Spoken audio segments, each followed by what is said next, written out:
नमस्कार,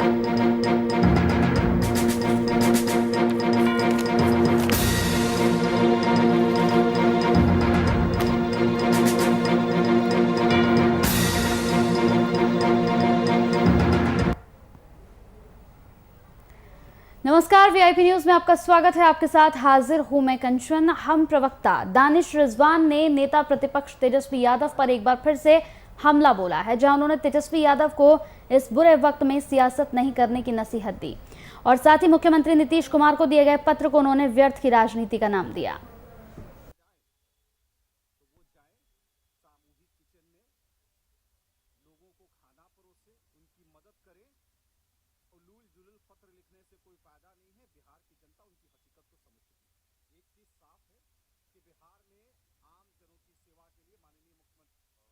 साफ है कि बिहार में आम जनों की सेवा के लिए माननीय मुख्यमंत्री नीतीश कुमार जी सदैव तत्पर है।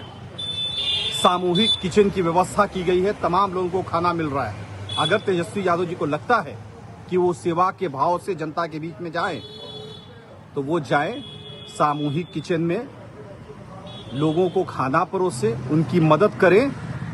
उलूल जुलूल पत्र लिखने से कोई फायदा नहीं है। बिहार की जनता उनकी हकीकत को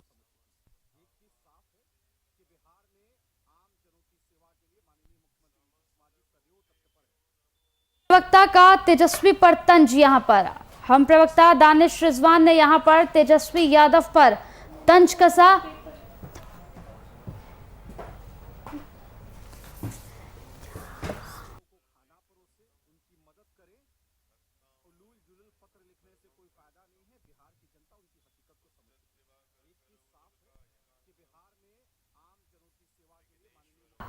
आपको बता दें कि बुरे वक्त में सियासत नहीं करनी चाहिए, ये यहाँ पर दानिश कहते हुए नजर आए। उन्होंने कहा कि इस वक्त का जो माहौल है, ये माहौल है कि यहाँ मिलजुल कर काम करना है, एक दूसरे का साथ देकर काम करना है, क्योंकि बिहार की जनता को, इस देश की जनता को इस संकट से निकालना है। ऐसे में बुरे वक्त में सियासत नहीं होनी चाहिए।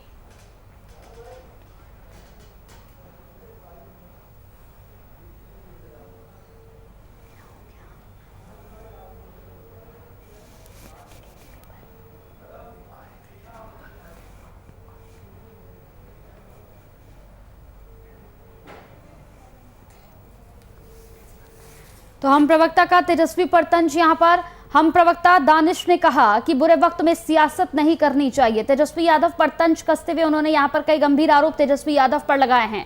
बुरे वक्त में सियासत नहीं करने की यहां पर सलाह दी है।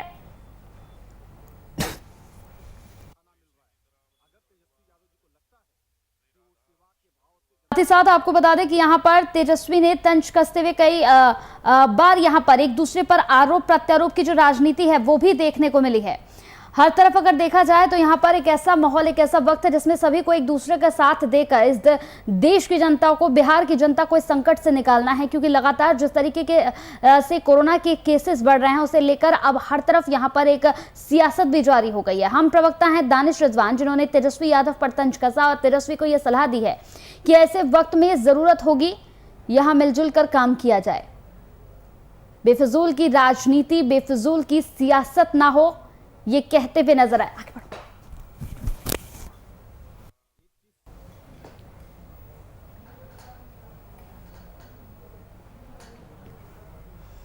इस पूरी खबर पर ज्यादा जानकारी के साथ हमारे संवाददाता अनुप्रकाश हमारे साथ फोन लाइन पर जुड़ गए हैं। अनुप्रकाश, हम प्रवक्ता का तेजस्वी पर तंज, क्या कुछ अपडेट मिल रहा है इस पूरी खबर पर?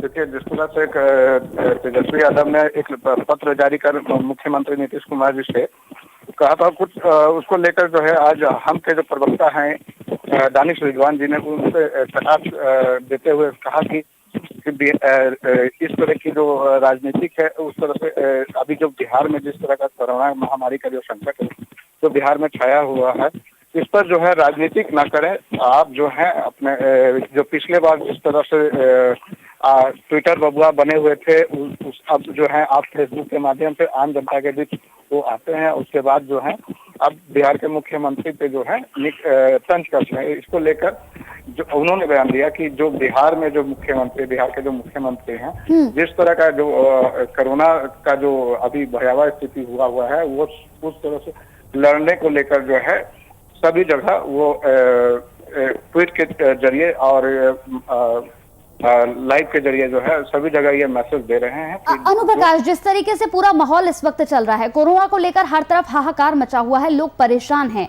कोरोना के साथ साथ ब्लैक फंगस की एक ऐसी चुनौती शासन प्रशासन और लोगों के लिए है जिससे अभी लोगों को निकलना है। लेकिन ऐसे में अगर हम राजनेताओं की बात कर ले तो एक दूसरे पर आरोप प्रत्यारोप की राजनीति यहाँ पर शुरू हो गई है, जबकि अभी वक्त है कि एक दूसरे का साथ देकर इस जनता को इस संकट से कैसे निकाला जाए।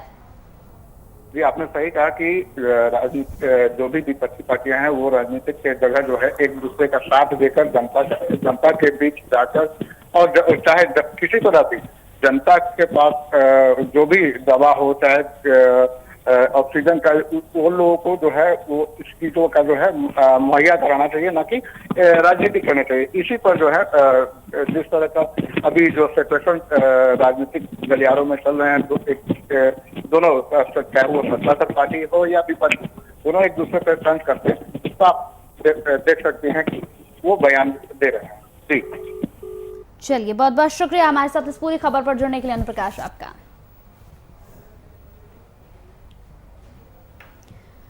तो बिहार में राजनीतिक तल्खियां हर स्तर पर देखने को मिल रही हैं। आरजेडी प्रमुख यहां पर यादव की ओर से बीते दिन कार्यकर्ताओं के साथ हुई वर्चुअल बैठक में कोरोना संक्रमित मरीजों और उनके परिवार की मदद करने का निर्देश दिया था।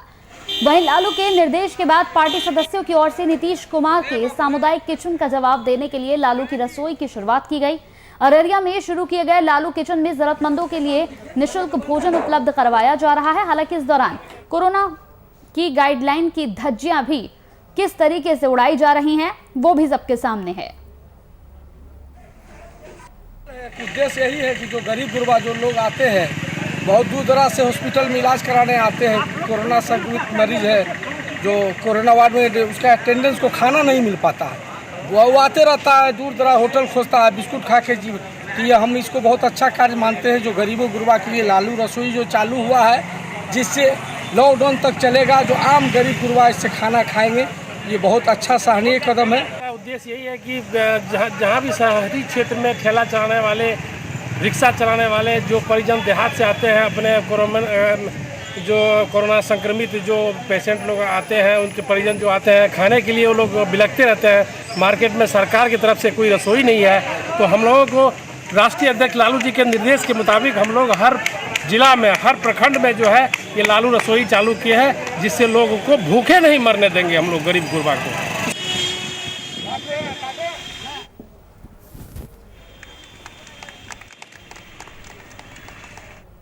तो कैमूर जिले के मोहनिया स्थित शारदा ब्रजराज हाई स्कूल में लॉकडाउन के समय से आपदा विभाग की ओर से सामुदायिक किचन चलाई जा रही है। सामुदायिक किचन के तहत जरूरतमंदों को 2 वक्त का खाना यहां पर मिल रहा है।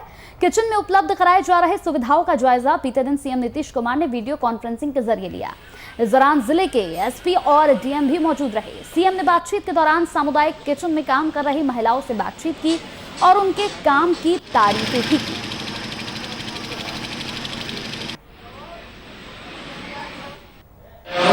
हाँ, मुख्यमंत्री से बात हुआ था क्या? हाँ सर, बात हुआ है, बड़े अच्छा से पूछ रहे हैं कि क्या कर रहे हैं, हम खाना खा रहे हैं सर, अच्छा लग रहा है सर, उसको परामर्श करे सर, आशीर्वाद दिया है।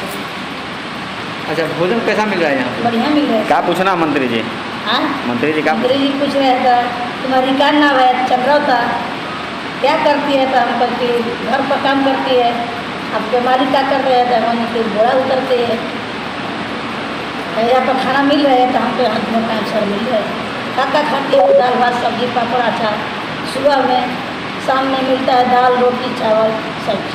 क्या निर्देश करते हैं? माननीय मुख्यमंत्री जी द्वारा बहुत दिनों में सुबह के समय भी और शाम के समय भी 7 दिनों से तो सामुदायिक रसोई चल रही है, उसका समीक्षा किया गया, किस प्रकार की व्यवस्थाएँ हैं, अच्छी बातें रही जो व्यवस्थाएँ थी प्रयास करेंगे। जो अभी हम लोग का प्रयास है इसको आगे बढ़ाने का जो कल से प्रयास करेंगे कि सभी जो हमारे प्रखंड हैं उनमें कम से कम 1 सामुदायिक किचन और कहीं यदि आवश्यकता है तो 1 से अधिक हम लोग सामुदायिक किचन सभी प्रखंडों में शुरू कर सकते हैं। साथ साथ जो गुणवत्तापूर्ण भोजन दिया जा रहा है वह गुणवत्ता बनी रहे और बल्कि आने वाले समय में भी इससे अच्छा हम लोग भोजन जरूरतमंद लोगों में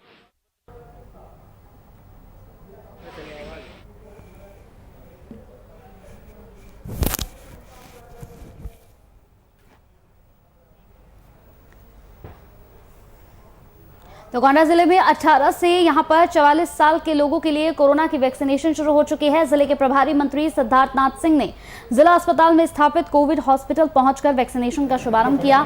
इस दौरान उन्होंने मीडिया से बातचीत के दौरान सरकार को ऑक्सीजन की कमी से निपटने के लिए यहां पर हर तरह से सक्षम बताया। हम लोग ने 18 जनपदों में 18 वर्ष के ऊपर वाला जो सरकार की तरफ से, राज्य सरकार की तरफ से फ्री वैक्सीन लगा रहे हैं, वो उन जनपदों में कार्य चल रहा है। 1 मई से शुरू कर दिया था। अब 5 जनपदों को और जोड़ा गया है, जिसमें गोंडा भी है, उसका भी शुभारंभ आज किया गया है। और गोंडा के जिला अस्पताल के अंदर आज हम सभी लोग आए हैं। हमारे दोनों सांसद हैं, मेरे साथ मेरे सहयोगी मंत्री जी भी हैं, विधायक लोग हैं, जिला अध्यक्ष हैं, सभी हैं। मगर हम लोगों ने यहाँ आए हैं और सोशल डिस्टेंसिंग पे विशेष रूप से ध्यान देते हुए आज ये कार्यक्रम किया है। और 18 वर्ष के बच्चों को आज से गोंडा में लगना शुरू हुआ है, मगर उसके लिए रजिस्ट्रेशन जो है वो पोर्टल पे किया जाए।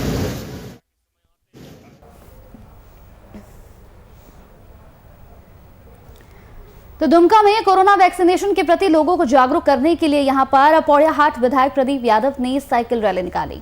शहर के 3 टीकाकरण केंद्र पर साइकिल से पहुंचे विधायक ने लोगों से बूथ पर आकर टीका लेने की अपील की।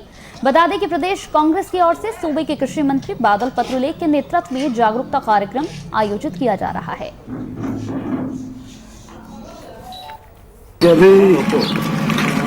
देश ही नहीं, पूरी दुनिया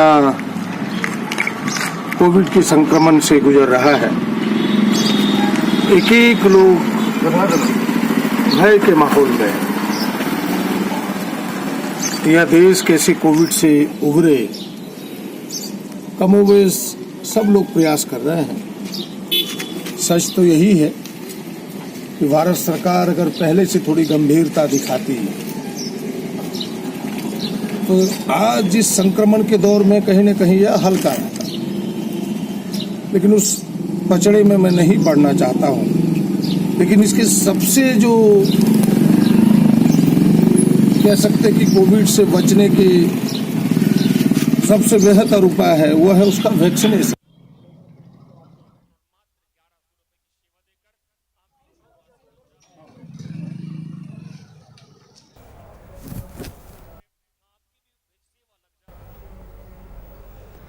और अब खबर रायबरेली से है। रायबरेली के सरकारी अस्पताल में फैले व्यापक भ्रष्टाचार के खिलाफ भाजपाइयों द्वारा दिया जा रहा धरना प्रदर्शन खत्म हो गया है। धरने पर बैठे बीजेपी नेता संतोष पांडे ने भ्रष्टाचार के खिलाफ कार्रवाई नहीं किए जाने पर आत्मदाह करने की चेतावनी तक दे डाली है।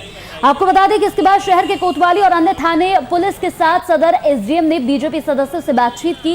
एसडीएम के आश्वासन पर बीजेपी नेता संतोष पांडे ने धरना खत्म कर दिया।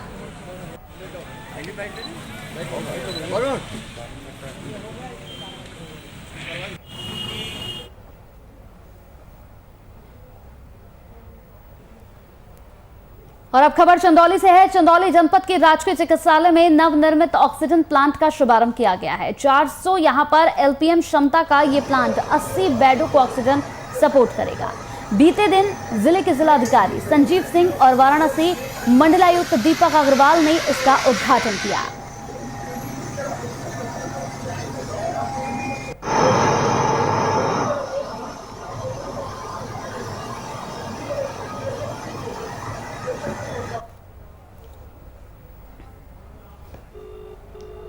तो दुमका के बांधा गांव में ग्रामीणों के सामने पेयजल का संकट यहां पर आ गया है। गांव में लगाए गए जल मीनार करीब यहां खराब हो गए हैं। आपको बता दें कि पीने के लिए लोगों के पास पानी नहीं है। गांव वाले काफी परेशान चल रहे हैं। लोगों का कहना है कि इस बारे में कई बार सूचना दी है, स्थानीय प्रशासन को कई बार इसके बारे में अवगत कराया गया, लेकिन हैरानगी की बात तो यह है कि कई बार शिकायत करने के बावजूद भी इस पर किसी तरह से कोई कार्रवाई नहीं हो पाई है। ग्रामीणों में इसे लेकर खासा आक्रोश देखने को मिल रहा है। ग्रामीणों का कहना है कि अगर एक बार ये बात होती तो हम फिर भी मान जाते, लेकिन कई बार इसके लिए शासन प्रशासन से गुहार लगाई जा चुकी है, लेकिन अभी तक किसी भी तरह से इस पूरे मामले पर कोई कार्रवाई नहीं हुई है। गांव में नहीं, ये पूरा पहाड़िया को दिया है। ये पानी हम लोग को नहीं मिल रहा है। ये बोरिंग हुआ है, पानी एकदम निकलाने और काम हो गया है बस। और हम लोग ऐसे पड़ा हुआ है, बहुत पड़े है। ये कितना दिन से पड़ा हुआ है? ये 6 महीना से लगभग पड़ा हुआ है।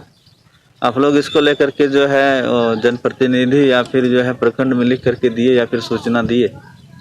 सूचना नहीं दिए हैं। पहले लिख के दिए? पहले लिख के दिए थे, इसमें पानी नहीं निकला। इसमें पानी नहीं निकला है। मना करने के भी बावजूद भी ये बना दिया गया। अच्छा अच्छा, यानी कि ठेकेदार के द्वारा या फिर विभाग के द्वारा मनमानी करके बनाया गया है ना? जी हाँ।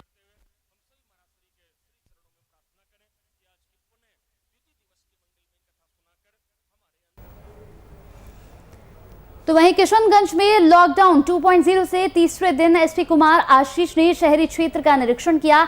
इस दौरान बेवजह बाहर निकलने वाले लोगों को लॉकडाउन का पालन कराने की सख्त हिदायत दी गई है। बता दें कि एसपी ने किशनगंज जिले में लॉकडाउन को सख्ती से लागू कर रखा है।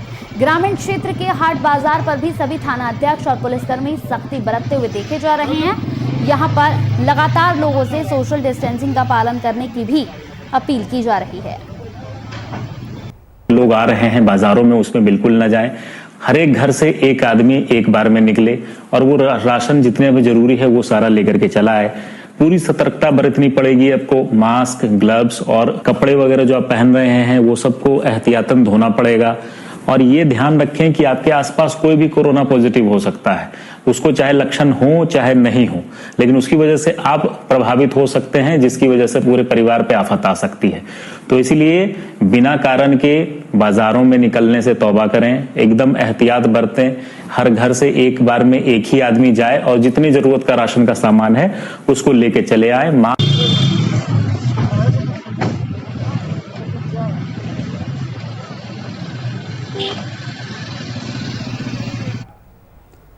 और अब खबर सहरसा से है। सहरसा में जहां एक तरफ कोरोना संक्रमण अपने पांव तेजी से पसार रहा है, तो दूसरी ओर लोग अब भी नियमों को यहां मानने को तैयार नहीं है, जिसका जीता जागता उदाहरण टीवी स्क्रीन पर आप देख रहे हैं। दरअसल आरण चौक के बैंक ऑफ इंडिया शाखा में रुपए निकासी को लेकर लोगों की भीड़ उमड़ पड़ी।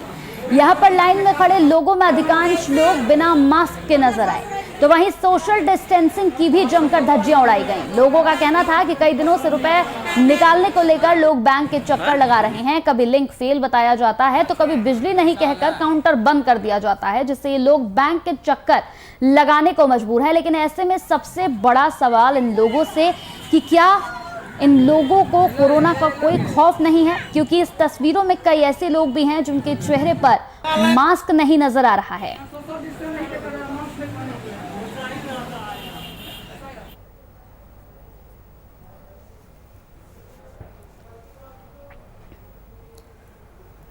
और अब खबर कैमूर से है। आपको बता दें कि बिहार सरकार की गाइडलाइन का पालन लोग नहीं कर रहे हैं। लगातार तस्वीरें हम आपको टीवी स्क्रीन पर दिखाते हैं और यहां ऐसे लोगों से रूबरू कराते हैं जिनके चेहरे पर मास्क तक नजर नहीं आता है। सरकार और पुलिस प्रशासन अब सख्त हो गया है। एक ऐसा ही मामला आपको बता दें जो कैमूर जिले के भभुआ से आया है, जहां गाड़ी में सवार होकर तिलक चढ़ाने जाने वाले 14 लोगों को पुलिस ने रोक दिया, जिसके बाद पुलिस ने सबको गाड़ी से उतारकर बीच सड़क पर सभी लोगों से उठक बैठक लगवाई है। कोरोना गाइडलाइन का यहां पालन नहीं हो रहा है, निर्देश दिया गया है, लेकिन उसके बावजूद भी लोग मानने को तैयार नहीं है। ड्यूटी पर मौजूद अपर थाना अध्यक्ष रणवीर कुमार ने बताया है कि सरकार की गाइडलाइन पूरे बिहार में जारी कर दी गई है। इसके बावजूद भी लोगों पर इसका कोई असर नहीं दिख रहा है और मजबूरन लोगों के साथ यही बर्ताव किया जा रहा है।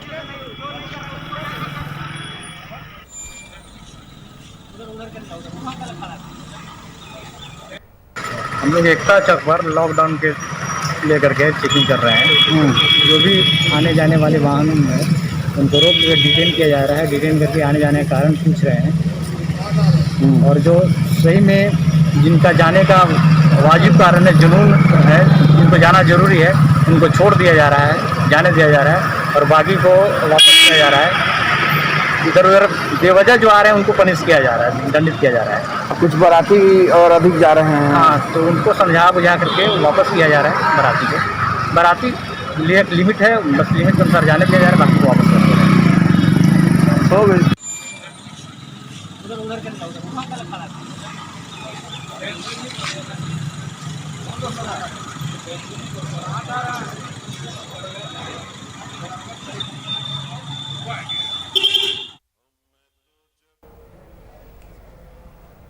तो तो वैश्विक महामारी कोरोना वायरस की जंग में सफलता का मुकाम हासिल करने में रेलवे भी यहां पर नई इबादत कर रहा है। आपको बता दें कि इस महामारी से रेल कर्मियों और उनके परिजनों को सुरक्षा कवच पहनाने की रेलवे की सराहनीय पहल धरातल पर उतर रही है, जिसमें दानापुर मंडल के अधिकारियों के आदेश पर मोकामा रेलवे कॉलोनी में होम्योपैथिक दवा का वितरण किया गया।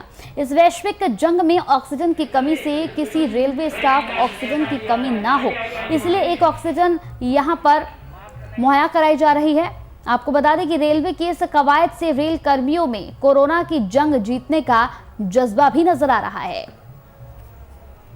इस वैश्विक महामारी में जहां कोरोना की जंग से हम लोग सब जूझ रहे हैं, इसमें हमारे रेलवे की तरफ से मंडल रेल प्रबंधक महोदय एवं वरीय मंडल कार्मिक अधिकारी के अथक प्रयास और सहयोग से यूनियन वाले की मदद से आज रेल कर्मियों के बीच आर्सेनिक 30 जो आयुर्वेदिक दवा है, इनका हमारे डॉक्टर साहब दानापुर से जो आए हुए हैं अरुण कुमार श्रीवास्तव साहब ने, साथ में हमारे बीट के मुख्य कल्याण निरीक्षक परवेज अहमद जी, हमारे यूनियन के स्थानीय शाखा मंत्री सत्येंद्र प्रसाद सिंह एवं अन्य रेल कर्मी भी साथ में थे और इनके द्वारा दवाई का वितरण कर्मचारियों के बीच किया गया।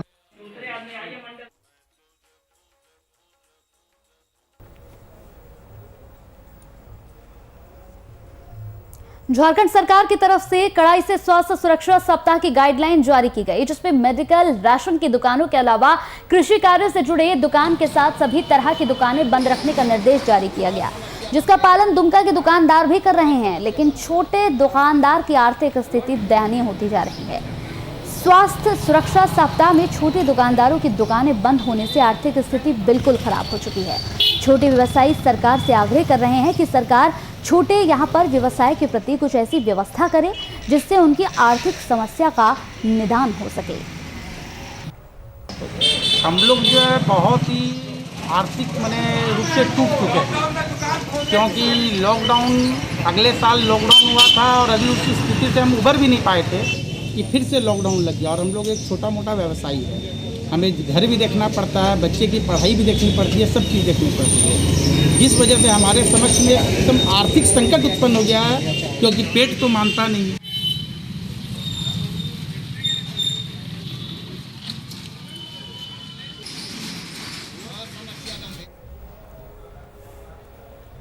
वहीं कन्नौज में ईद का चांद देखकर कुछ लोगों की तरफ से पाकिस्तान जिंदाबाद के नारे लगाए गए थे, जिसका वीडियो सोशल मीडिया में तेजी से वायरल हो रहा था। इसी के आधार पर देश विरोधी नारेबाजी करने वाले 4 लोगों को पुलिस ने गिरफ्तार कर लिया है। बता दें कि इन तमाम बातों की जानकारी एसपी प्रशांत वर्मा ने दी।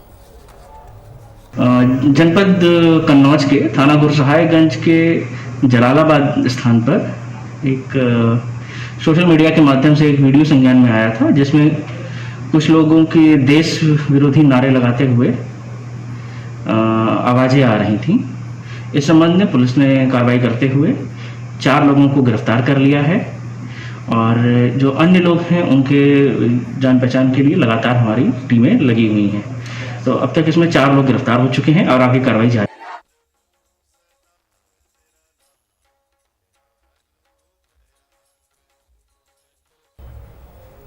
और अब खबर सीतापुर से है। सीतापुर खैराबाद कस्बे का मुख्य बाईपास NH 24 लखनऊ हाईवे से लहरपुर हाईवे में आकर मिला है, जिस पर निकलने वाली गाड़ियों का चालान काफी यहां पर मुश्किल हो गया है। सड़क लगभग पूरी तरह से टूट चुकी है। आलम यह है कि सड़क का निर्माण ना किए जाने से जगह जगह जानलेवा गड्ढे हो गए हैं। बारिश में सड़क की स्थिति और भी ज्यादा खराब हो जाती है, जिससे छोटे बड़े वाहनों को निकलने के लिए यहां पर काफी मुश्किलों का सामना करना पड़ता है। बावजूद इसके सड़कों के निर्माण को लेकर लोक निर्माण विभाग गंभीर नहीं नजर आ रही है।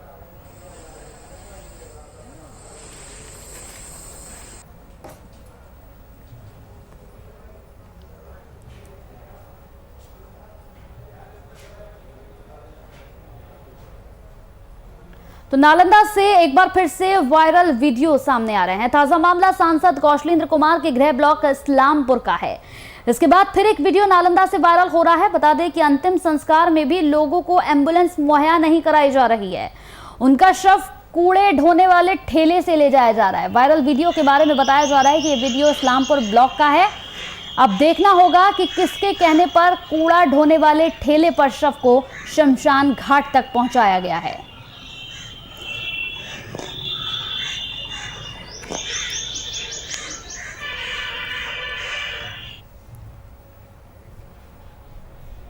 चलिए इसी के साथ वीआईपी न्यूज में मेरे साथ इतना ही। नमस्कार।